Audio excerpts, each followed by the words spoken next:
Hello दोस्तों, नमस्कार। मैं भी एक आप सभी का स्वागत करता हूं आपके अपने इस यूट्यूब परिवार में। तो आप सब कैसे हैं? उम्मीद करता हूं आप सब अच्छे होंगे, स्वस्थ होंगे और आप सभी की एसएससी एमटीएस हवलदार एग्जाम 2025 की तैयारी बहुत ही अच्छी तरीके से चल रही होगी। तो साथियों, आज की इस क्लास में आप सभी का ऑल इंडिया लेवल के टेस्ट होंगे और ये टेस्ट आप सभी को कंपलसरी देना है यदि आप भी एसएससी एमटीएस और हवलदार एग्जाम 2025 की तैयारी कर रहे हैं। तो साथ ही आप जानते हैं कि आपके जो एसएससी एमटीएस और हवलदार होते हैं वो all India state wise exam होते हैं। तो जो भी क्वेश्चन आज की इस क्लास में होंगे तो ऑल इंडिया लेवल के स्टेट वाइज का कंपाइलेशन क्वेश्चन आज की इस क्लास में होगा।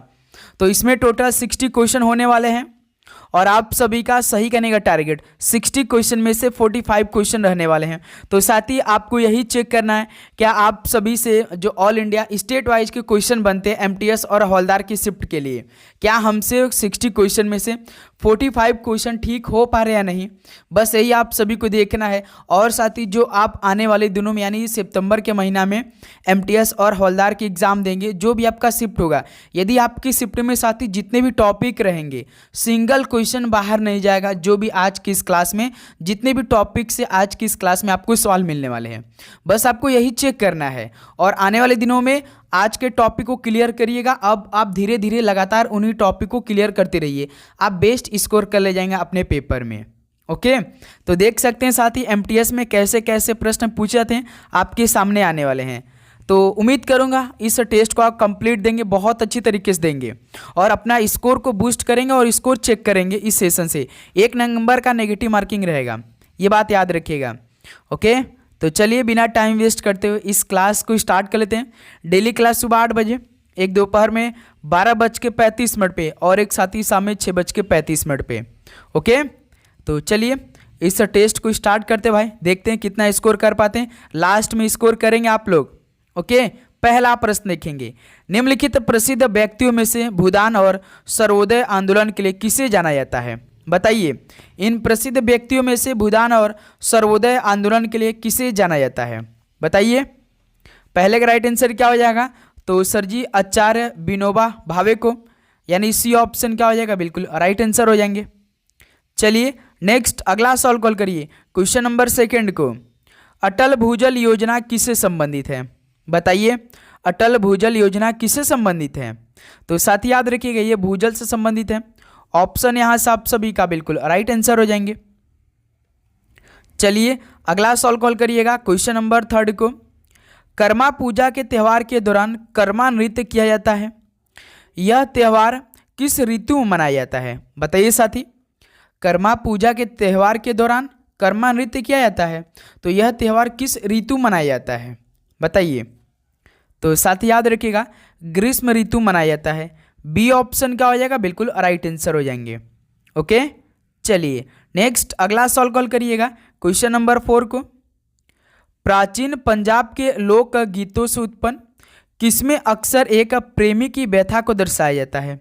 बताइए साथी, पंजाब के लोक गीतों से उत्पन्न हुआ है जो कि साथी अक्सर एक प्रेमी की व्यथा को दर्शाया जाता है, तो किस गीतों में साथी? तो याद रखिएगा टप्पा में। ऑप्शन यहां से आप सभी क्या बनेगा? बिल्कुल राइट आंसर हो जाएंगे। ओके, चलिए नेक्स्ट अगला सवाल कॉल करिएगा। क्वेश्चन नंबर 5 को, जन प्रतिनिधित्व अधिनियम कब पारित किया गया? बताइए, जन प्रतिनिधित्व अधिनियम कब पारित किया गया था? तो साथ ही याद रखिएगा 1951 में पारित किया गया था। ऑप्शन यहां से आप सभी का क्या बनेगा? बिल्कुल राइट आंसर हो जाएंगे। ओके, चलिए अगला सवाल कॉल करिएगा। क्वेश्चन नंबर 6 को, मंगल ग्रह सूर्य से किस स्थान पर होता है? मंगल ग्रह सूर्य से किस स्थान पर होता है? तो आप देखेंगे साथी जो मंगल ग्रह है ये सूर्य से चौथे स्थान पर होते हैं, तो बी ऑप्शन इस सवाल क्या बनेगा? बिल्कुल राइट आंसर हो जाएंगे। चलिए दोस्त अगला सवाल कॉल करिए। क्वेश्चन नंबर 7 को, अलकनंदा नदी के तट पर कौन सा शहर स्थित है? बताइए, अलकनंदा नदी के तट पर कौन सा शहर स्थित है? तो मेरे दोस्त याद रखिएगा बद्रीनाथ है। ऑप्शन यहां से आप सभी का बिल्कुल राइट आंसर हो जाएंगे। ओके, चलिए नेक्स्ट अगला सवाल कॉल करिएगा। क्वेश्चन नंबर 8 को, कलिंग का युद्ध किस वर्ष में हुआ था? बताइए, कलिंग का युद्ध किस वर्ष में हुआ था? और अशोक का आखिरी युद्ध भी यही था। याद रखिएगा 261 ईसा पूर्व में हुआ था। तो यहाँ से बी ऑप्शन क्या हो जाएगा, बिल्कुल राइट आंसर हो जाएंगे। ओके, चलिए नेक्स्ट अगला सवाल कॉल करिएगा क्वेश्चन नंबर 9 को। राष्ट्र संघ का गठन किस युद्ध के अंत में किया गया था? बताइए साथी, राष्ट्र संघ का गठन किस युद्ध के अंत में किया गया था? तो मेरे दोस्त याद रखिएगा, विश्व युद्ध पहले में। ऑप्शन यहाँ से क्या बनेगा, बिल्कुल राइट आंसर हो जाएंगे। चलिए अगला सवाल कॉल करिएगा क्वेश्चन नंबर 10 को। उद्ध विकास का सिद्धांत किसने विकसित किया? बताइए, उद्ध विकास का सिद्धांत किसने विकसित किया था? तो मेरे दोस्त याद रखिएगा, चार्ल्स डार्विन ने किया था। ऑप्शन यहाँ सब सभी का बिल्कुल राइट आंसर हो जाएंगे। चलिए अगला सवाल कॉल करिएगा क्वेश्चन नंबर 11 को। बांदीपुर राष्ट्रीय अभ्यारण्य किस राज्य में स्थित है? बताइए, बांदीपुर राष्ट्रीय अभ्यारण्य या बांदीपुर राष्ट्रीय उद्यान किस राज्य में स्थित है? तो साथ ही याद रखिए, ये कर्नाटक राज्य में स्थित है। बी ऑप्शन क्या हो जाएगा, बिल्कुल राइट आंसर हो जाएंगे। ओके, चलिए अगला सवाल कॉल करिए क्वेश्चन नंबर 12 को। सत्ता संरचना का ऐसा रूप जिसमें सत्ता प्रभावी ढंग से व्यक्तियों या परिवारों के एक गुट के कब्जे में होती है, उसे क्या बोलते हैं? बताइए, सत्ता संरचना का ऐसा रूप जिसमें सत्ता प्रभावी ढंग से व्यक्ति या परिवार के लिए एक गुट के कब्जे में हो जाती है, तो उसे क्या बोलेंगे भाई? कुलीन तंत्र बोलेंगे। तो सी ऑप्शन क्या हो जाएंगे, बिल्कुल राइट आंसर हो जाएंगे। ओके, चलिए नेक्स्ट अगला सवाल कॉल करिएगा क्वेश्चन नंबर 13 को। किसको अम्बा विलास के नाम से भी जाना जाता है? बताइए साथी, किस महल या किस स्तूप को अम्बा विलास के नाम से भी जाना जाता है? तो साथी याद रखिएगा, मैसूर महल को। ऑप्शन सी क्या हो जाएगा, बिल्कुल राइट आंसर हो जाएंगे। चलिए अगला सवाल कॉल करिएगा क्वेश्चन नंबर 14 को। पाकिस्तान द गैदरिंग स्टॉर्म पुस्तक के लेखक कौन है? तो आपके पेपर में 1 से 2 सवाल पुस्तक से पूछे जाएंगे, हर शिफ्ट में पूछे जाएंगे। पाकिस्तान द गैदरिंग स्टॉर्म पुस्तक के लेखक कौन है? तो याद रखिएगा, बेनजीर भुट्टो हैं। तो बी ऑप्शन क्या हो जाएगा, बिल्कुल राइट आंसर हो जाएंगे। चलिए दोस्त अगला सवाल कॉल करिए क्वेश्चन नंबर 15 को। मानव रक्त में सबसे बड़ी कणिकाएं कौन सी होती है, यानी कोशिकाएं कौन सी होती हैं? बताइए, मानव रक्त में सबसे बड़ी कणिकाएं कौन सी होती हैं? तो साथ ही याद रखिएगा, श्वेत कोशिकाएं होती है। बी ऑप्शन बिल्कुल परफेक्ट आंसर। ओके, WBC होते हैं, साथ ही याद रखिएगा। चलिए अगला सवाल कॉल करिएगा क्वेश्चन नंबर 16 को। किस विटामिन की कमी के कारण रतौंधी होता है? तो किस विटामिन की कमी के कारण रतौंधी होता है? बताइए। तो साथ ही याद रखिएगा, विटामिन ए की कमी से। डी ऑप्शन क्या हो जाएगा, बिल्कुल राइट आंसर हो जाएंगे।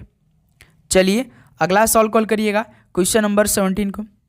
कोशिका सिद्धांत का प्रस्ताव देने वाले वैज्ञानिक का नाम बताइए। कोशिका सिद्धांत का प्रस्ताव देने वाले वैज्ञानिक का नाम बताना आपको, कौन दिए थे? तो सिल्डन और स्वान ने दिया था। ऑप्शन यहाँ से आप सभी का बिल्कुल राइट आंसर हो जाएंगे। चलिए दोस्त अगला सवाल कॉल करिए क्वेश्चन नंबर 18 को। गुरु पर्व सिख समुदाय का सबसे महत्वपूर्ण और पवित्र त्यौहार है। हिंदू कैलेंडर के अनुसार इसे निम्नलिखित में से किस महीने मनाया जाता है? बताइए साथी, गुरु पर्व जो है ये सिख समुदाय के सबसे महत्वपूर्ण और पवित्र त्योहारों में से एक है। हिंदू कैलेंडर के अनुसार किस महीने में मनाया जाता है? तो साथ ही याद रखिएगा, कार्तिक महीने में। डी ऑप्शन बिल्कुल राइट आंसर हो जाएंगे। चलिए अगला सवाल कॉल करिए क्वेश्चन नंबर 19 को। मुंडा किस राज्य का लोक नृत्य है? मुंडा किस राज्य का लोक नृत्य है? तो साथ ही याद रखिएगा, मुंडा जो ये झारखंड का है। बी ऑप्शन बिल्कुल राइट आंसर हो जाएंगे। चलिए नेक्स्ट अगला सवाल कॉल करिएगा क्वेश्चन नंबर 20। कथकली नृत्य ललित कला के कितने दिनों का प्रारूप का लयबद्ध संयोजन है? बताइए, कथकली नृत्य कला के कितने प्रारूपों का लयबद्ध संयोजन है? तो साथ ही याद रखिएगा, 5 प्रारूपों का लयबद्ध संयोजन है। ऑप्शन यहाँ से आप सभी का बिल्कुल राइट आंसर हो जाएंगे। चलिए नेक्स्ट अगला सवाल कॉल करिएगा क्वेश्चन नंबर 21 को। स्वतंत्रता आंदोलन के दौरान सुभाष चंद्र बोस जी ने भारतीय राष्ट्रीय किसका पुनरुत्थान किया था? बताइए, नौसेना का, थल सेना का, सुरक्षा का कि वायुसेना का? स्वतंत्रता आंदोलन के दौरान तो सुभाष चंद्र बोस जी ने भारतीय राष्ट्रीय थल सेना का पुनरुत्थान किया था। तो यहाँ से बी ऑप्शन थल सेना बिल्कुल राइट आंसर हो जाएंगे। ओके, चलिए दोस्त अगला सवाल कॉल करिएगा क्वेश्चन नंबर 22 को। औरंगजेब किसका पुत्र था? तो साथी औरंगजेब ये किसका पुत्र था? तो याद रखिएगा शाहजहां का था। डी ऑप्शन क्या हो जाएगा? बिल्कुल राइट आंसर हो जाएंगे। चलिए अगला सॉल्व कॉल करिए क्वेश्चन नंबर 23 को। लोकसभा के पहले स्पीकर कौन थे? बताइए। लोकसभा के पहले स्पीकर की बात हो रही है तो जीबी मावलंकर थे। ऑप्शन यहाँ से आप सभी का बिल्कुल राइट आंसर हो जाएंगे। चलिए दोस्त अगला सॉल्व कॉल करिएगा question number 24। Walking with Lions पुस्तक को किसने लिखा था? बताइए।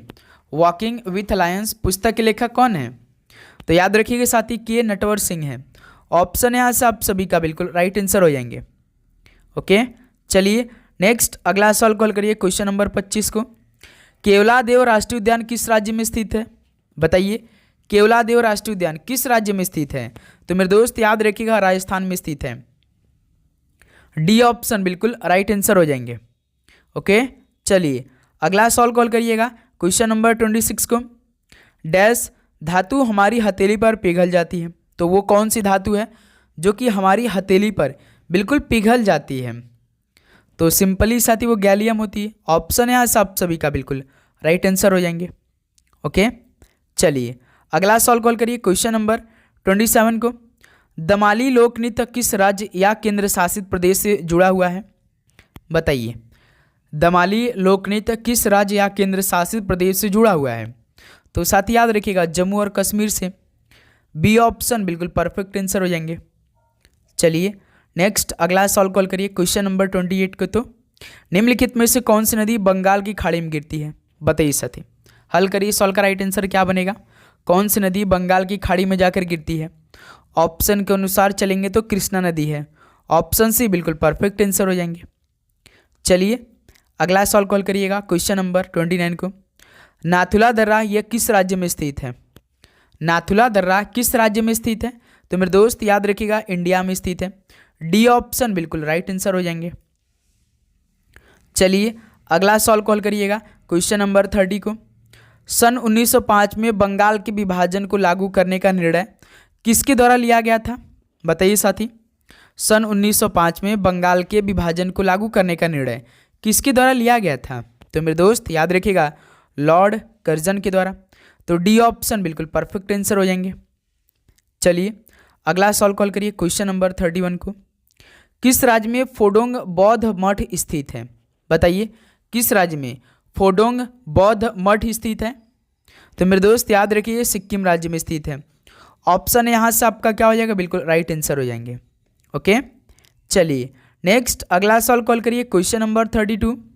भौतिक मात्रा धारिता यानी कैपेसिटेंस की इकाई क्या है? बताइए। भौतिक मात्रा धारिता यानी कैपेसिटेंस की इकाई क्या है? तो साथ ही याद रखिएगा फैरेड है।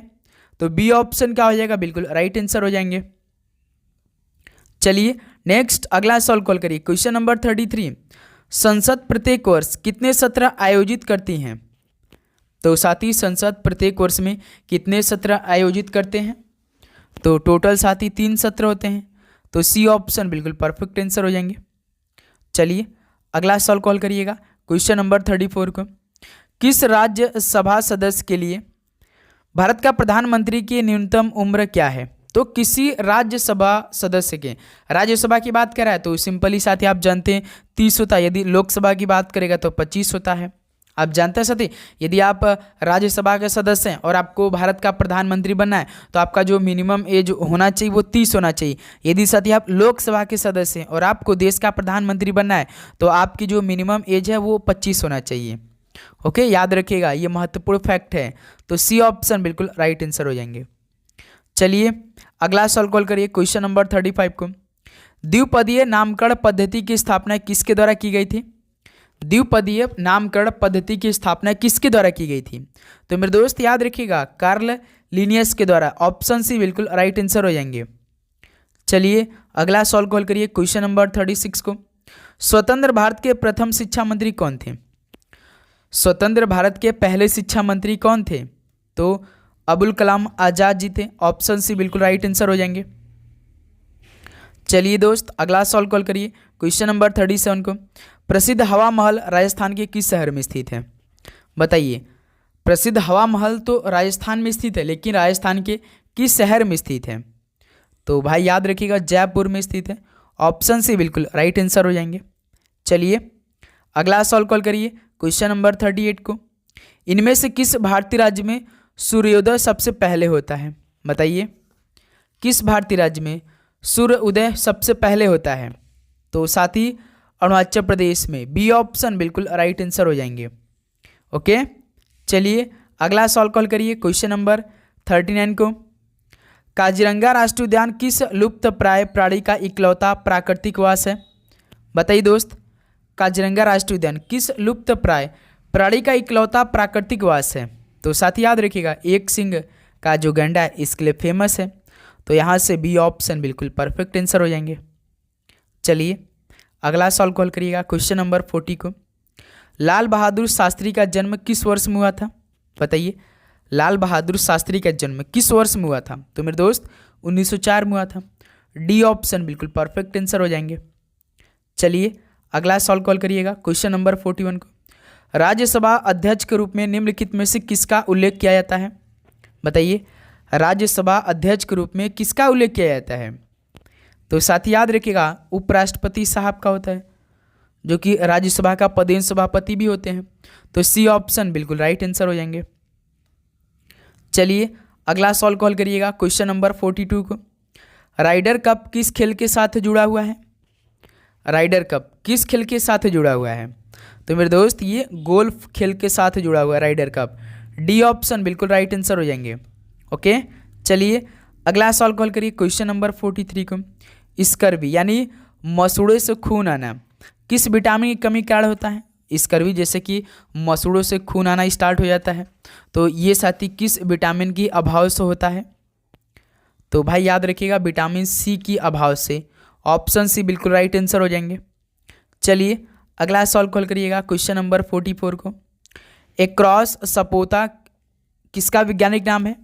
बताइए एक्रोस सपोता किसका वैज्ञानिक नाम है? तो मेरे दोस्त याद रखिएगा चिक्कू का। डी ऑप्शन बिल्कुल राइट आंसर हो जाएंगे। ओके चलिए नेक्स्ट अगला सॉल्व कॉल करिए क्वेश्चन नंबर 45 को। एलोरा की गुफाएं ये किस राज्य में स्थित है? एलोरा की गुफाएं किस राज्य में स्थित है? तो मेरे दोस्त याद रखिएगा ये आपका कहाँ पर स्थित है? तो मेरे दोस्त महाराष्ट्र में स्थित है। ऑप्शन सी बिल्कुल परफेक्ट आंसर हो जाएंगे। चलिए अगला सॉल्व कॉल करिएगा क्वेश्चन नंबर 46 को। डैश त्यौहार पूर्णिमा के दिन मनाया जाता है? तो कौन सा त्यौहार पूर्णिमा के दिन मनाया जाता है? तो भाई याद रखिए राखी का त्यौहार, जो कि आ रहा है साथी 9 अगस्त को है ना मेरे दोस्त। ओके तो यहाँ से डी ऑप्शन राइट आंसर हो जाएंगे। चलिए क्वेश्चन नंबर 47 कॉल करिए। विष्णु शर्मा द्वारा रचित पशुओं पर आधारित नीति कथाओं के प्रसिद्ध संग्रह का नाम क्या है? विष्णु शर्मा द्वारा रचित पशुओं पर आधारित नीति कथाओं के प्रसिद्ध संग्रह का नाम क्या है? तो भाई याद रखिएगा पंचतंत्र है। ऑप्शन सी बिल्कुल राइट आंसर हो जाएंगे। चलिए अगला सॉल्व कॉल करिएगा क्वेश्चन नंबर 48 को। भारत में जैव भौगोलिक क्षेत्र की संख्या कितनी है? भारत में जैव भौगोलिक क्षेत्र की संख्या कितनी है? तो भाई याद रखिएगा 10 है। तो बी ऑप्शन है सबका बिल्कुल राइट आंसर हो जाएंगे। ओके चलिए नेक्स्ट अगला नंबर कॉल करिए क्वेश्चन नंबर 49 को। डैश भारत का एक स्वदेशी हल्का लड़ाकू विमान है? तो कौन सा भारत का एक स्वदेशी हल्का लड़ाकू विमान है? तो साथ ही याद रखिएगा तेजस है। तो सी ऑप्शन बिल्कुल परफेक्ट आंसर हो जाएंगे। चलिए अगला सॉल्व कॉल करिए क्वेश्चन नंबर 50 को। टीपू सुल्तान को किसका शेर भी कहा जाता था? टीपू सुल्तान को किसका शेर भी कहा जाता था? तो साथी मैसूर का शेर कहा जाता था टीपू सुल्तान को। ऑप्शन ए बिल्कुल परफेक्ट आंसर हो जाएंगे। चलिए नेक्स्ट अगला सॉल्व कॉल करिए क्वेश्चन नंबर 51 को। श्री अरविंदो का जन्म किस वर्ष से हुआ था? श्री अरविंदो का जन्म किस वर्ष से हुआ था? तो भाई याद रखिएगा 1872 से। ऑप्शन सी बिल्कुल परफेक्ट आंसर हो जाएंगे। नेक्स्ट अगला नंबर कॉल करिए दोस्त क्वेश्चन नंबर 52 को। एपीजे अब्दुल कलाम द्वारा प्राप्त सर्वोच्च नागरिक सम्मान कौन सा है? एपीजे अब्दुल कलाम द्वारा प्राप्त सर्वोच्च नागरिक सम्मान कौन सा है? तो आप जानते हैं साथी भारत रत्न है। डी ऑप्शन भारत रत्न बिल्कुल परफेक्ट आंसर हो जाएंगे। चलिए दोस्त नेक्स्ट अगला नंबर कॉल करिए क्वेश्चन नंबर 53 को। भूकंप को मापने के लिए किस उपकरण का उपयोग किया जाता है? भूकंप को मापने के लिए किस उपकरण का उपयोग किया जाता है? तो मेरे दोस्त याद रखिएगा सिस्मोग्राफ का। डी ऑप्शन बिल्कुल राइट आंसर हो जाएंगे। ओके, चलिए अगला सॉल्व कॉल करिए क्वेश्चन नंबर 54 को। कौन से बिल को राज्यसभा में पारित नहीं किया जा सकता है? तो कौन से बिल को राज्यसभा में पारित नहीं किया जा सकता? तो मेरे दोस्त याद रखिएगा पूंजी बिल को। डी ऑप्शन बिल्कुल राइट आंसर हो जाएंगे। चलिए नेक्स्ट अगला सॉल्व कॉल करिए क्वेश्चन नंबर 55 को। राष्ट्रपति का समयकाल पूर्ण होने से पूर्व उन्हें हटाने की प्रक्रिया का प्रारंभ कौन कर सकता है? बताइए, राष्ट्रपति का समयकाल पूर्ण होने से पहले उन्हें हटाने की प्रक्रिया का प्रारंभ कौन कर सकता है? तो साथी लोकसभा कर सकता है, ध्यान दीजिएगा। ऑप्शन यहाँ सभी का बिल्कुल राइट आंसर हो जाएंगे। ओके दोस्त, चलिए अगला सॉल्व कॉल करिए क्वेश्चन नंबर 46 को। पंचतंत्र को किसने लिखा था? तो ये सवाल आपके लिए नहीं साथी, ये आपका ऑल इंडिया लेवल का टेस्ट से चल रहा है, तो आप सभी को हर एक सवाल को हल करना है। तो पंचतंत्र के लेखक की बात करेंगे तो विष्णु शर्मा है। बी ऑप्शन बिल्कुल परफेक्ट आंसर हो जाएंगे। चलिए नेक्स्ट अगला सॉल्व कॉल करिए क्वेश्चन नंबर 57 को। भारत में वर्षों तक हरित क्रांति का मुख्य आधार क्या रहा या रही थी? तो साथ ही आप जानते हैं कि भारत में वर्षों तक जो गेहूं था ये हरित क्रांति का मुख्य आधार रहा था। तो यहाँ से सी ऑप्शन बिल्कुल राइट आंसर हो जाएंगे। चलिए नेक्स्ट अगला सॉल्व कॉल करिएगा क्वेश्चन नंबर 58 को। पुष्कर ऊंट मेले का संबंध किस राज्य से है? बताइए, पुष्कर ऊंट मेले का संबंध किस राज्य से है? तो मेरे दोस्त याद रखिएगा ये राजस्थान से है। बी ऑप्शन बिल्कुल राइट आंसर हो जाएंगे। चलिए अगला सॉल्व कॉल करिए क्वेश्चन नंबर 59 को। जलियांवाला बाग हत्याकांड की जानकारी मिलने पर किसने अपनी नाइटहुड की उपाधि त्याग दी? बताइए, जलियांवाला बाग हत्याकांड की जानकारी मिलने पर किसने अपनी नाइटहुड की उपाधि त्याग दी थी? जलियांवाला बाग हत्याकांड आप जानते हैं 1919 में हुआ था, जो कि पंजाब के अमृतसर शहर में हुआ था। तो इसमें साथी जो नाइटहुड की उपाधि त्याग दिए थे वो रविंद्रनाथ टैगोर जी थे। ऑप्शन है बिल्कुल परफेक्ट आंसर हो जाएंगे। तो आप सभी को बताना है एक सवाल कि साथी केसर ए हिंद की उपाधि किसने त्याग दी थी? बताइए, इस सवाल का राइट आंसर कमेंट में बताइए हमें कि केसर ए हिंद की उपाधि किसने त्याग दी थी। कमेंट करके बताना है, ठीक है। लास्ट क्वेश्चन बताएंगे साथी। आंध्र प्रदेश का एक कहानियों का वर्णन करने वाला शास्त्रीय नृत्य कौन सा है? जैसे सत्रिय असम का है, कथक यूपी का है, और मणिपुरी तो मणिपुर का, कुचिपुड़ी हो जाएगा जो कि आंध्र प्रदेश का है। तो बी ऑप्शन बिल्कुल परफेक्ट आंसर हो जाएंगे। तो साथ ही 60 क्वेश्चन कंप्लीट हो चुके हैं। तो बताइए कि आप सभी का इन 60 क्वेश्चन में से कितना स्कोर रहा? कमेंट करके बताएंगे आप सभी साथी। ईमानदारी के साथ बताएंगे आप सभी का ऑल इंडिया लेवल टेस्ट में कितना स्कोर रहा, सभी साथी बताएंगे भाई। तो उम्मीद करूँ दोस्त आपने इस टेस्ट को कंप्लीट लगाया होगा बहुत अच्छी तरीके से, और आप इन सारे क्वेश्चन को तैयार भी कर लिए होंगे। पूरा टॉपिक क्लियर हो चुका होगा। हर जितने भी टॉपिक साथी आपको सॉल्व मिले इस सेशन में, इन्हीं टॉपिक्स आपके पेपर में सॉल्व बनने वाले हैं। तो डेली क्लास आती जो आती आपको नोटिफिकेशन मिलना चाहिए, तो इसलिए आप नोटिफिकेशन को जरूर ऑन कर लेंगे और अपने दोस्तों में भाई सेशन को शेयर भी करेंगे, और लाइक तो आप जरूर कर देंगे, क्योंकि आप सभी की जो इस समय तैयारी चली वो बहुत अच्छी लेवल की चली है। बस आपको लगातार साथ ही क्लास लेना, तैयारी करना है अच्छी तरीके से, ओके। और जो भी आपने फॉर्म भरा था साथी 24 जुलाई तक SSC MTS और हवलदार में के लिए, तो आपका कुछ भी मिस्टेक हो चुका है तो इसका विंडो करेक्शन ओपन हो चुका है। तो आप साथी कर सकते हैं, कल का टाइम आपको मिलेगा, यानी 4, 5, 6 3 दिन का समय आप सभी के पास है। आज आपका साथी वैसे देखेंगे तो 5 अगस्त है, तो कल का टाइम और भी आपके पास है। जो भी आपका फॉर्म भरते समय कुछ भी गलतियाँ हुई हैं तो इसे सही कर सकते हैं, ओके। लिंक ओपन कर दिया गया है SSC के साइट से, या आप किसी साइबर पे जाएंगे तो वो कर देंगे, ओके। तो चलिए दोस्त इस क्लास को यहीं पे समाप्त करते हैं। मिलते हैं साथ ही एक और नए सेशन के साथ। तो आप लोग पढ़ाई करिए अच्छे से, सभी को एग्जाम के लिए बेस्ट ऑफ लक। जय हिंद, जय भारत। पढ़ाई करते रहिए। All the very best. धन्यवाद।